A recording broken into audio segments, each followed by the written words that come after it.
The Holy Bible, New King James Version, Revelation 18. After these things I saw another angel coming down from heaven, having great authority, and the earth was illuminated with his glory.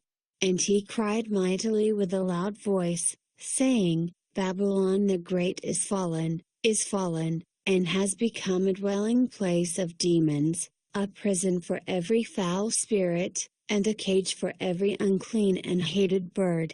For all the nations have drunk of the wine of the wrath of her fornication, the kings of the earth have committed fornication with her, and the merchants of the earth have become rich through the abundance of her luxury.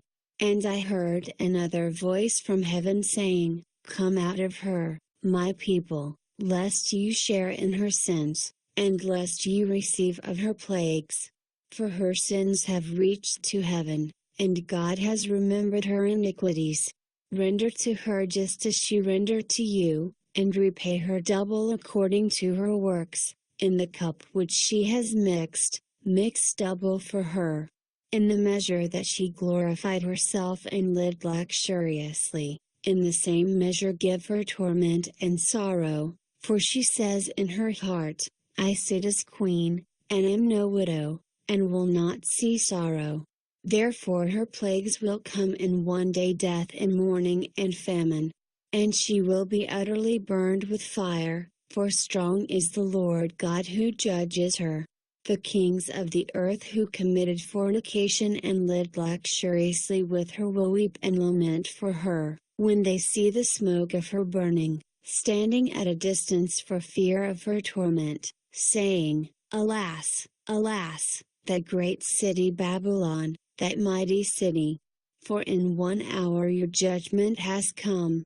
And the merchants of the earth will weep and mourn over her, for no one buys their merchandise anymore, merchandise of gold and silver, precious stones and pearls, fine linen and purple, silk and scarlet, every kind of citron wood, every kind of object of ivory, every kind of object of most precious wood, bronze, iron, and marble, and cinnamon and incense, fragrant oil and frankincense, wine and oil, fine flour and wheat, cattle and sheep, horses and chariots, and bodies and souls of men.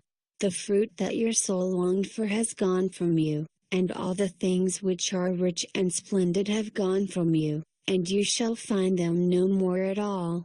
The merchants of these things, who became rich by her, will stand at a distance for fear of her torment, weeping and wailing, and saying, Alas, alas, that great city that was clothed in fine linen, purple, and scarlet, and adorned with gold and precious stones and pearls. For in 1 hour such great riches came to nothing.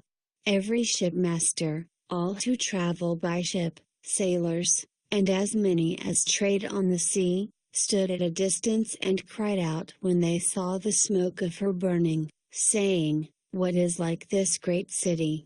They threw dust on their heads and cried out, weeping and wailing, and saying, Alas, alas, that great city, in which all who had ships on the sea became rich by her wealth. For in 1 hour she is made desolate. Rejoice over her, O heaven, and you holy apostles and prophets, for God has avenged you on her. Then a mighty angel took up a stone like a great millstone and threw it into the sea, saying, Thus with violence the great city Babylon shall be thrown down, and shall not be found any more. The sound of harpists, musicians, flutists, and trumpeters shall not be heard in you any more. No craftsman of any craft shall be found in you any more, and the sound of a millstone shall not be heard in you any more. The light of a lamp shall not shine in you any more, and the voice of bridegroom and bride shall not be heard in you any more. For your merchants were the great men of the earth, for by your sorcery all the nations were deceived. And in her was found the blood of prophets and saints, and of all who were slain on the earth,